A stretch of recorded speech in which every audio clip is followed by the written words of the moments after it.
Hi guys, this is Oliver TV and welcome back to my vlog. For this video mga idol ay aking ituturo sa inyo kung paano nga ba natin papalitan ang username at saka password sa ating PLDT Home Fiber Wi-Fi. So ang una natin gagawin mga idol ay titingnan natin sa likod ng ating router ang gateway at saka yung default username at password ng ating Wi-Fi.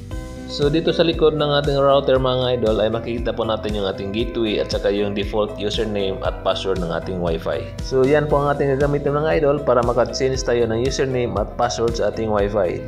So ang susunod natin gawin mga idol ay pupunta tayo sa ating Chrome browser. So dito sa Chrome browser mga idol ay itatay po natin yung gateway na nakikita natin sa likod ng router natin mga idol.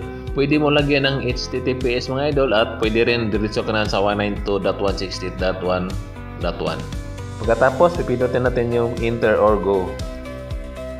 So dito mga idol, itatype na po natin yung default username at saka yung default password na nakikita natin kanina sa likod ng router natin mga idol. And then pagkatapos pipindutin natin yung login.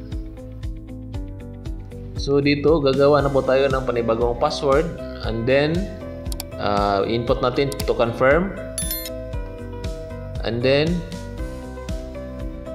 i-delete natin to tapos papalitan natin ng bagong username and then i-input natin yung password tapos pipindutin natin yung apply. So ayan po mga idol, successful po yung ating change username at password sa ating PLDT Home Wi-Fi. At sana may natutunan ka sa video na ito. See you on my next video and God bless.